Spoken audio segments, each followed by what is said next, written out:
terima materi selanjutnya. Baik Bapak Ibu, saat ini telah hadir bersama kita semua bergabung secara daring via Zoom, yaitu KJRI di Cape Town, Afrika Selatan. Kami sapa terlebih dahulu, selamat pagi Bapak. Selamat siang Ibu. Oh iya baik, selamat siang waktu Indonesia dan selamat pagi waktu Cape Town ya Pak ya, betul? Betul, di sini Iya. masih 8.15. Oh iya, beda 5 jam ya dengan Indonesia Barat. Baik, langsung saja Bapak Ibu yang kami hormati, kali ini akan ada sharing informasi dari Bapak Konjen di Cape Town, Bapak Muhammad Siraj Parwito, dan pada sesi kali ini kita akan dipandu oleh seorang moderator, yaitu Ibu Dina Mariana, SSI APTMP. Beliau adalah koordinator kelompok substansi pengawasan peredaran pangan olahan, BTP, dan bahan penolong. Selain itu beliau pun tidak sendiri kali ini karena akan ditemani oleh narasumber selanjutnya. Jadi setelah nanti Bapak Konjen menyampaikan sharing informasi, akan dilanjutkan langsung dari Kepala Sekolah Ekspor yang akan menyampaikan materi terkait manajemen ekspor. Baik, untuk selanjutnya kami persilahkan kepada Ibu Dina dan juga Bapak Handito untuk naik ke atas panggung. Kami persilahkan. Beri tepuk tangan yang meriah Bapak Ibu.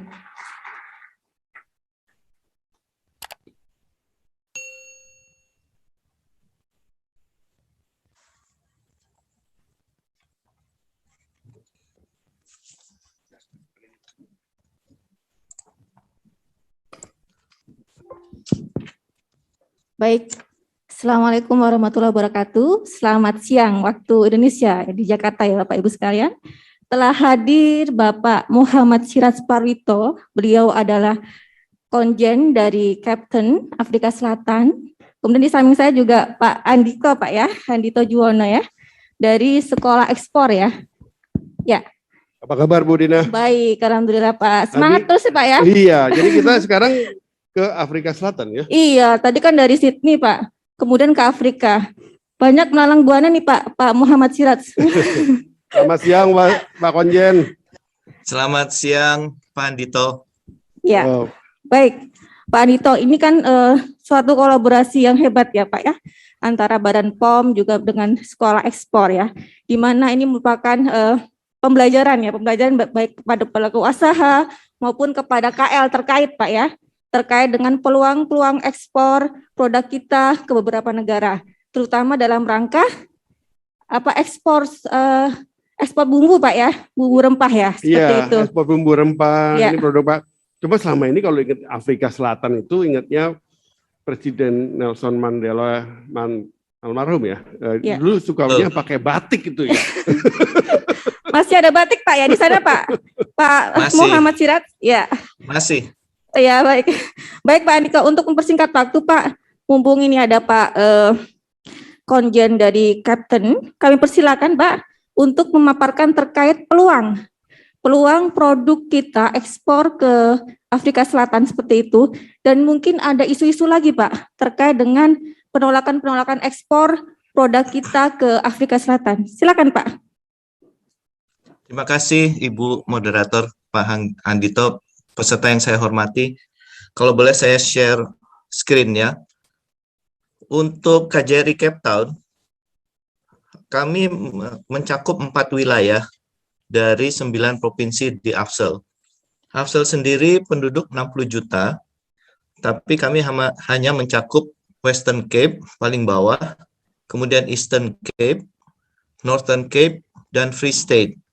4 provinsi ini total ada sekitar 17 juta penduduk atau 28% dari PDB, dan di Afsel sendiri tentunya ada KBRI Pretoria yang mencakup seluruh negara.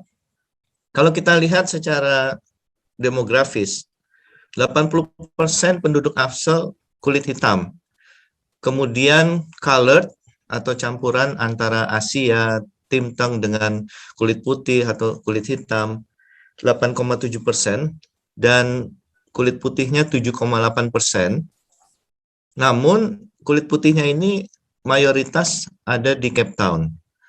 Kita lihat populasi Cape Town 4,7 juta, sekitar 85% kulit putih. Jadi kalau ada 10 orang, 8 orang kulit putih ada di Cape Town.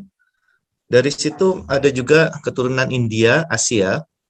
Memang kalau kita lihat secara demografis juga, di sini ada keturunan Cape Malay. Menurut sejarah dari saat Syekh Yusuf ke sini, lalu juga ada Tuan Guru, mereka menyebarkan Islam.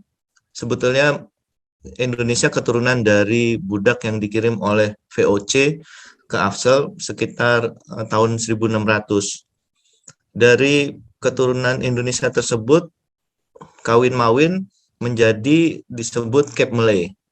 Memang agak tempting untuk menjual produk ke masyarakat Cape Malay karena ada kedekatan sentimen historis. Namun segmen ini sebetulnya relatif kecil, hanya sekitar 1 juta, maksimal 1 juta, dan mayoritas ada di Cape Town, tidak ada di Pretoria atau Johannesburg. Lalu ciri khas lainnya, populasi di Afsel didominasi oleh usia di bawah 35 tahun, sekitar 63%. Namun meskipun banyak usia muda, pendidikan mereka sangat rendah dan pengangguran sangat tinggi, sehingga juga mempengaruhi daya beli.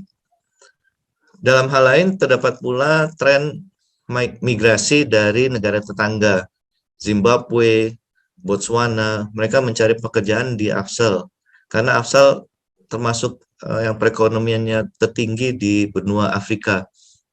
Sehingga juga di masa depan memberikan peluang preferensi untuk masyarakat kulit hitam yang dari negara tetangga.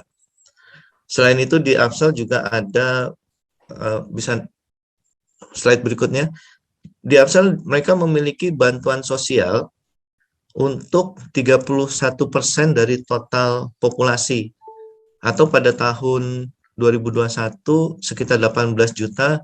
Mereka setiap hari Rabu mendapatkan BLT, bantuan langsung tunai. Dari sini, bantuan tersebut tentunya dapat mendorong konsumsi yang memang sebagian besar untuk kebutuhan dasar.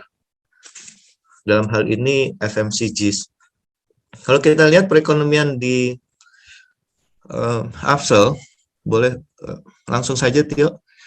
Di tahun ini meskipun pandemi, tahun lalu sempat 1% atau bahkan minus 1%.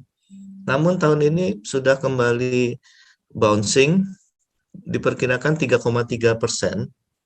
Dan dari sumber perekonomian, Western Cape yang paling besar 90%-nya disumbangkan dari pariwisata, kemudian jasa keuangan, dan industri perfilman. Di Eastern Cape ada peternakan, perkebunan, pertanian, ada juga pabrik VW di sana, pabrik mobil, dan di Northern Cape pertambangan, mayoritas didominasi pertambangan, dan Free State pertanian dan peternakan. Dari segi wilayah, kami mencakup 65% wilayah Afsel. Kalau kita lihat perdagangan bilateral Indonesia-Afrika Selatan, secara umum, trade value 54 triliun yang masih langsung saja yang didominasi impor dari Indonesia adalah komoditas lemak hewani dan nabati. Dalam hal ini mencakup palm oil dan turunannya untuk membuat biskuit misalnya, lalu juga minyak goreng. Sekitar 29% dari total impor dari Indonesia. Namun kita juga masih menduduki peringkat ke-30, masih di bawah bahkan Thailand dan Malaysia. Nilai impor khusus untuk produk pangan seperti kopi, teh, dan rempah-rempah hanya sekitar 0,5%. Afsel mengekspor kebanyakan bahan mentah dan mengimpornya mereka lebih memilih produk dengan nilai tambah. Next. Khusus di Afsel selama ini produk yang sudah masuk di sini, kebanyakan dari mie instan, juga ada cereal, biskuit, dan sweets. Next. untuk selama pandemi ini COVID-19, pemerintah AFSEL menerapkan bantuan Temporary Employee Relief Scheme dan bantuan sosial khusus. Di sini juga ada kebijakan Black Employee Empowerment. Jadi diberikan kesempatan kepada kulit hitam untuk mendapatkan pekerjaan. Masalah lain yang dihadapi secara permanen di sini sering mati lampu karena PLN-nya atau Eskom sebagai BUMN penyedia listrik mengalami penurunan kinerja akibat korupsi, sehingga di sini sering terjadi load shedding, 2 jam mati lampu, sehingga mempengaruhi juga pencapaian ekonomi. Nah, di sini ada peluang bagi perusahaan supplier energi terbarukan karena mereka ingin beralih ke energi terbarukan. 90% pasokan listrik di AFSEL masih menggunakan batu bara, sehingga penggunaan energi alternatif sangat digalakkan. Terkait dengan tantangan yang kita hadapi, memang masih masalah klasik, belum ada perjanjian perdagangan Indonesia AFSEL. Ini sedang dirundingkan, tapi juga kalau tidak salah perundingannya sedang berhenti. Memang tidak menjadi alasan bagi kita untuk tidak mencoba melakukan penetrasi pasar. Karena di sini ada SADC, South African Development Corporation, dan SACU, Southern African Customs Union, sehingga barang-barang yang diantara mereka lebih murah. Ada Madagaskar, Zimbabwe, Botswana, Namibia. Satu hal yang sering menjadi kendala saya temui di sini adalah pada saat importir mengimpor biskuit misalnya, dikenakan pajak gula. Sugar tax ini bisa 22%. Oleh karena itu kadang-kadang kita harus mengakalinya, misalnya obat masuk angin tidak disebut sebagai suplemen tapi sebagai medicine supaya tidak terkena sugar tax. Dan yang berikutnya tentunya dukungan dari pemasok Indonesia. Masalah klasik juga yang sering ditemui, 2 hal terkait dengan frekuensi dan kualitas. Frekuensi bulan pertama kedua kontainer oke, bulan ketiga langsung drop, dan kualitas juga kadang turun. Yang lain sebetulnya juga dukungan dari pemerintah Indonesia. Kami sedang mengupayakan masuknya sarden, tapi saya juga baru mengetahui bahwa diperlukan izin ekspor khusus untuk Afrika. Nah, ini juga satu tantangan, karena kalau menurut saya pandangan umum tentunya kan apapun ekspor menjadi sumber devisa, namun kenapa khusus untuk benua Afrika harus ada izin ekspor tertentu. Yang lainnya terkait dengan pasar AFSEL belum mengenal produk Indonesia. Kebanyakan produk kita yang FMCGs masuk di pasar menengah ke bawah, masih belum masuk ke waralaba yang kelas menengah. Produk kita hanya menyumbang 0,4% dari kopi, teh, rempah-rempah, makanan siap saji termasuk mie tentunya, dan namun perkembangannya stabil dari segi permintaan.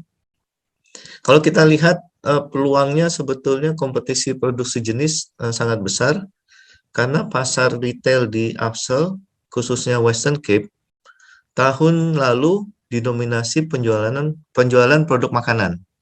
Sekitar 56% produk retail, 56% adalah produk makanan, atau sekitar 500 triliun rupiah.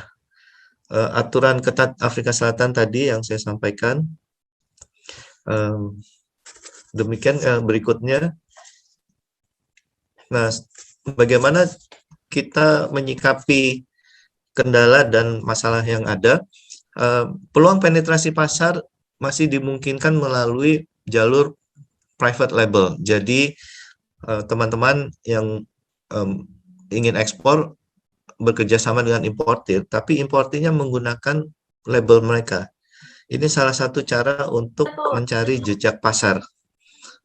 Itu kira-kira yang harus kita lakukan ke depannya salah satunya. Yang lainnya kita bisa diskusikan. Terima kasih Pak Handoko. Close ya buat narasumber kita, Bapak Konjen. Baik Pak, ternyata banyak juga ya Pak ya kendala-kendala terkait dengan ekspor di Afrika Selatan ya. Tadi terkait dengan pajak gula ya Pak ya, sekitar 22%. Kemudian ada izin ekspor khusus Pak ya, terkait dengan kalau misalkan ekspor ke Afrika Selatan Pak, tadi ya, seperti itu ya. Iya, Dan betul. juga, ya, dan juga terkait dengan kompetisi tadi yang sangat ketat Pak. Nah ini, kiat-kiat tadi salah satunya adalah tadi label importir ya, kalau nggak salah Pak ya.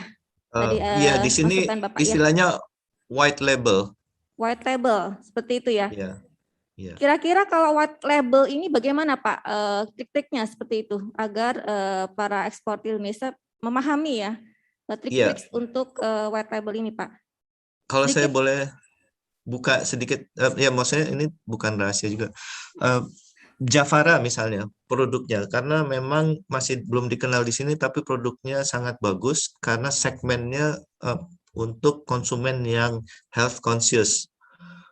Mereka punya banyak pilihan yang organik maupun juga memperhatikan petani. Di sini juga mereka sangat peduli jika kita membantu petani kecil. Mereka masuk di sini, ada satu universal food namanya. Jadi mereka pakai label universal food, tapi sebetulnya itu produk Javara. Yang penting masuk dulu di supermarket. Ya seperti itu ya Bapak Ibu sekalian ya. Salah satu trik untuk menghadapi kompetisi ekspor ke Afrika Selatan. Terima kasih Pak. Kita berikan plus sekali lagi. Aku boleh nambah nanya nggak ya untuk Pak Konjen ya? Ya silakan, langsung Pak, silakan.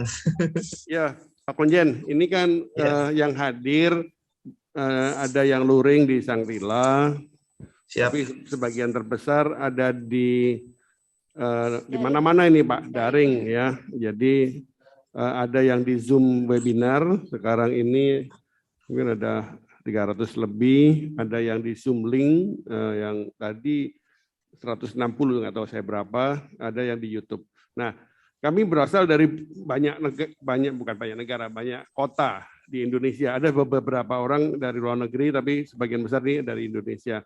Nah, maksud saya begini Pak Konjen, kan kita ini kepengen agar ekspor kita ke Afrika Selatan dan lain-lain di Afrika itu meningkat, apalagi nih tahun depan ada Spice Up the World ya, dan ini Badan POM punya perhatian, punya PR-nya di Afrika gitu, barangkali yang ke sana. Nah, maksud saya begini Pak, mungkin nggak Pak untuk mempercepat proses ekspor ke Afrika Selatan ini? Banyak teman-teman sudah WA-in saya, Pak, aku boleh nggak ekspor ke sana? Aku kirim aja dulu produknya katanya. Nah, tapi kalau mau kirim dulu produknya belum laku gimana? Katakan nggak apa-apa deh, pelaku usaha mau ini yang mau gitu ya, kirim dulu sedikit. Sekian banyak gitu untuk dijual gitu, mungkin nggak Pak? Ada toko-toko Indonesia di Afrika Selatan gitu, mungkin nggak Pak? Makasih Pak Handoko. Memang salah satu kendalanya di sini Afrika Selatan termasuk negara yang di mana diasporanya belum punya restoran atau toko yang menjual bahan Indonesia. Ada satu di sini WNI yang menjual secara online juga, tapi sifatnya memang masih kecil-kecilan dan menampung barang-barang Indonesia juga. Tentunya ini kembali terkait dengan permodalan, Pak. Mungkin bisa juga di masa mendatang mereka membentuk konsorsium, mengumpulkan modal untuk paling tidak membuka restoran Indonesia. Yang saya sampaikan tadi, Pak, meskipun ada godaan ya untuk attack pasar Cape Malay, namun jumlah mereka sangat sedikit, hanya 1 juta. Dan juga memang daya beli juga. Di sini ada mungkin karena dulu pernah dijajah Belanda, Pak ya. Mereka maunya sama harga dong, murah. sama kayak kita dong, pernah jajah Belanda juga. Sama Pak, oleh Belanda dan Inggris. Jadi ada karakternya juga yang mungkin masih menurun. Mereka maunya harga murah tapi kualitas bagus. Ini yang sering tidak masuk, Pak.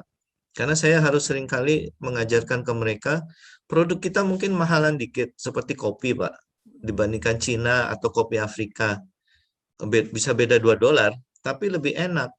Sedangkan di sini mereka nggak terlalu peduli. Yang penting masuk ke jangkauan anggaran mereka, Pak. Itu sih yang jadi masalah, Pak. Ya Pak, jadi kalau belum ada toko Indonesia di sana jadi agak ini ya, agak terhambat. Tapi kalau misalkan nanti ini Pak, nitip lah Pak, kalau ada toko-toko groceries di sana. Ya, yang nah, maksudnya karena kami sekarang ini sudah menampung banyak sekali yang ini ya, produk-produk yang siap untuk dikirimkan ke sana. Ya, memang saya nggak tahu juga kalau ke Afrika Selatan tuh kirimnya kalau nggak banyak, kalau satu kontaineran kan nunggunya kelamaan. Itu kalau pakai pesawat, pesawatnya lewat mana ya Pak ya? pesawat yang paling cepat Ethiopian Airlines, Pak. Dari Jakarta, Addis Ababa, lalu Cape Town. Oh, ya gampang lah ya. Boleh saya tambahkan? Ya silakan. Makanya Pak. selama Silakan, ini Pak. yang saya lakukan adalah saya melakukan pendekatan kepada importir besar. Di sini ada satu importir besar, Spice Mecca, dari keturunan Cape Malay. Dia tiap tahun punya Spice Festival. Menjelang Ramadan, selalu dia bikin Spice Festival. Di situ bisa kita masukkan. Memang kendala COVID saja selama 2 tahun ini tidak diselenggarakan Spice Festival ya Pak. Mungkin tahun depan kalau sudah diizinkan, kita sudah mau masuk ke level 1, karena sudah banyak yang divaksin juga di sini. Kalau mereka menyelenggarakan Spice Festival, kita bisa memasukkan produk-produk Indonesia. Tapi juga seperti yang saya sampaikan, di sini misalnya saya coba menawarkan lada putih dari Bangka kan sangat bagus, Pak. Tapi rupanya yang dilakukan oleh Spice Mecca ini, dia melakukan impor dari Vietnam. Lalu dioplos dengan produk yang kualitas rendah. Jadi memang kondisi konsumennya sendiri, Pak. Kita kasih yang bagus, mereka tidak sanggup belinya.